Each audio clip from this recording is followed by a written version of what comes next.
Jai Hind to all and welcome to your own YouTube channel, Team MND The Futurists.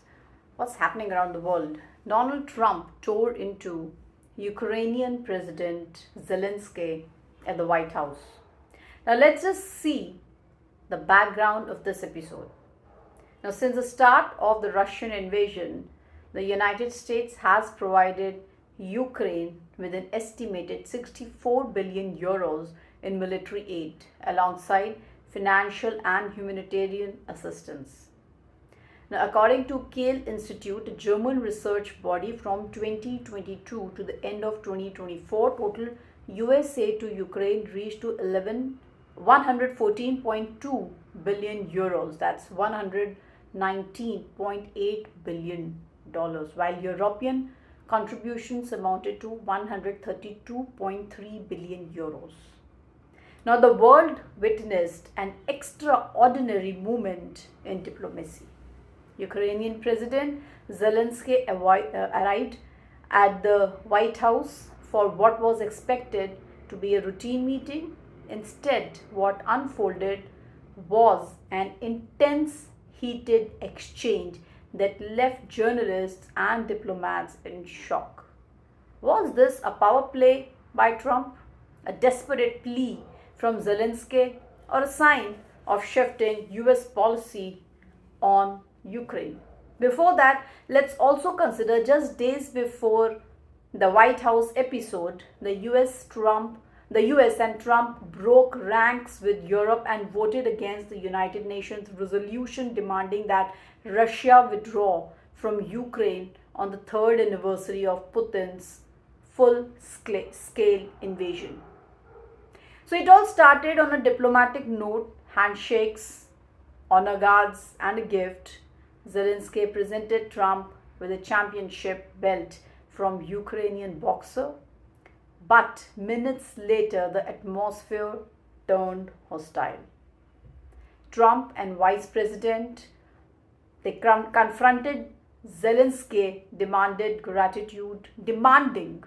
I'm repeating, gratitude for US military support. Zelensky, refusing to be cornered, asked what kind of diplomacy they were suggesting. That's when the vice president interrupted, calling Zelensky disrespectful for pushing his case in front of American media. Then Trump dropped a chilling warning: you are gambling with World War III. So what does this confrontation really mean? US fatigue over Ukraine war. For years, the US has provided Ukraine with billions in military aid, but under Trump's leadership, there are signs of a shift: less patience, more demands for concessions. Was this outburst a signal that Ukraine will soon be pressured into a peace deal on US terms? Second, power dynamics at play. Trump is known for his transactional approach to foreign policy. By publicly challenging Zelensky, was he setting the stage for a more aggressive negotiation strategy? The message was clear: US support is not unconditional. Third, impact on Ukraine's war effort.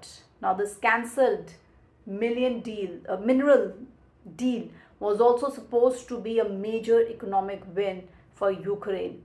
Its abrupt termination raises questions. Will Ukraine struggle to secure crucial resources and investments without US backing? Could this moment weaken Zelensky's standing both at home and abroad? As Zelensky left the White House, the world was left with more questions than answers. Trump's final statement on Truth Social, "come back when you are ready for peace," suggests that US may be reconsidering its role in Ukraine's war. Was this just a political theater or a real turning point in US-Ukraine relations? Putin's silent victory is for sure. For the Kremlin, the White House confrontation was a propaganda coup. Russian officials and state media seized on the moment, presenting the Oval Office showdown as evidence of Ukraine's diminishing standing in the world. What's your take on this silent victory of Putin? Washington has put forward a mineral deal also, where American firms would invest in Ukraine's resources sector, aiming to boost economic stability rather than offering military protection. However, without firm security guarantees such as air defense supports or intelligence sharing, Ukraine could still be vulnerable to future Russian aggression. Meanwhile, Zelensky's public humiliation plays into another key Kremlin objective, sowing division among Western allies is also seen.